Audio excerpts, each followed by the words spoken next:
আজকে একটা গুরুত্বপূর্ণ প্রতিবেদন করেছে দি টেলিগ্রাফ। দেখেন দর্শক, এই যে কালবেলা সহ অনেকগুলো পত্রিকা এটা রিপোর্টটা করেছে যে মৃত্যুদণ্ডের মুখোমুখি হতে পারেন শেখ হাসিনা। এটা আসলে আমি আগে বলেছিলাম যে এটা একটা অনিবার্য হয়ে উঠছে। বাংলাদেশের সাবেক প্রধানমন্ত্রী শেখ হাসিনা মানবতা বিরোধী অপরাধের অভিযোগে মৃত্যুদণ্ডের মুখোমুখি হতে পারেন বলে জানিয়েছেন রাষ্ট্রপক্ষের আইনজীবীরা। ৭৮ বছর বয়সী শেখ হাসিনা বর্তমানে আন্তর্জাতিক অপরাধ ট্রাইব্যুনালে বিচারাধীন।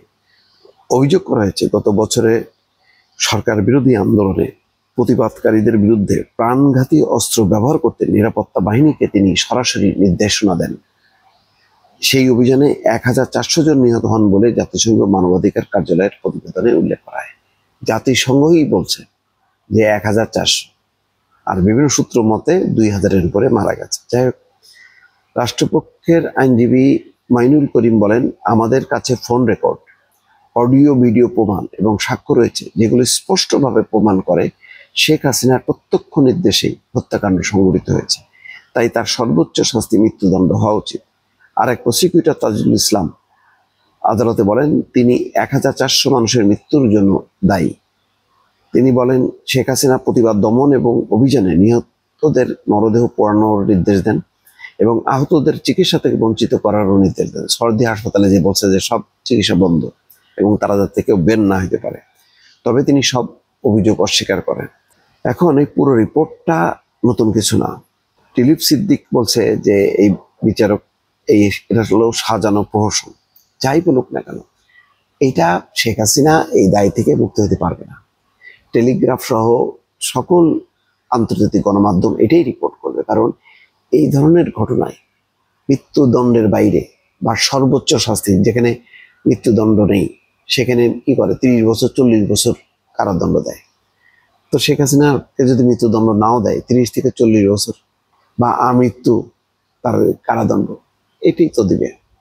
এর বাইরে আর কি আছে? কোনো বক্তব্য আছে? শেখ হাসিনার নির্দেশ ছাড়া সে অডিওগুলোতে প্রত্যেক কর্মকর্তাদেরকে বলতেছে, তিনি সামনে যাকে পাবা তাকেই গুলি করো।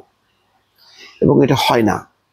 আন্দোলনের শক্তি প্রয়োগ যে কোন পর্যায়ে, সেনা প্রধানকে পর্যন্ত বলতেছে এদেরকে গুলি করো।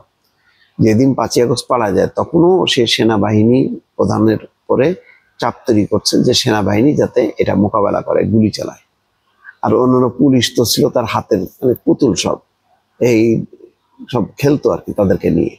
নিজে মনিরুলকে বলে, নিজে হারুনকে বলে, বিপ্লবকে বলে, এগুলি বলে লাভ আছে? সে নিজেই নির্দেশনা দেয়। পুলিশের প্রধান তিনি, এবং প্রতিদিন সে মনিটর করে করে কোথায় কোথায় গুলি করতে হবে, কোথাও জড়ো হওয়ার আগেই গুলি করতে হবে, সবগুলি তার বলছে। এবং সবচেয়ে বড় কথা হলো যে অডিও রেকর্ড, সেটা বিবিসি, আল জাজিরা তারা চেক করছে এইটা শেখ হাসিনা কণ্ঠ কিনা।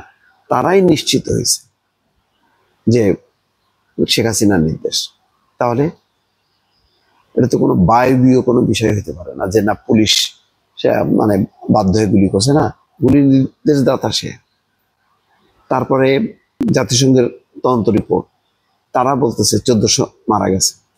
এবং এইটার ক্ষেত্রে যে প্রাণঘাতী অস্ত্র ব্যবহার হয়েছে, যে প্রাণঘাতী অস্ত্র সাধারণত পুলিশের কাছে থাকে না, এটা সামরিক বাহিনীর কাছে থাকে। অন্য দেশের সঙ্গে যখন যুদ্ধ লাগে তখন এটা ব্যবহার করা হয়। সেই অস্ত্র ব্যবহার করছে নিরীহ মানুষের উপর। হেলিকপ্টার থেকে গুলি করছে, হেলিকপ্টার থেকে কাঁদানি গ্যাস ছড়ছে, রাবার বুলেট মারছে। কি করে নাই যে এইসব হেলিকপ্টার মানুষকে উদ্ধার করবে আগে? অথচ সে বলো কি পানি ছোড়া হয়েছে নাকি আগুন নেভানোর জন্য, আর মানুষকে উদ্ধার করা হয়েছে। ছাদের উপরে বাচ্চারা খেলতেছে, সেই গুলি যে লাগছে, বাচ্চা মারা গেছে।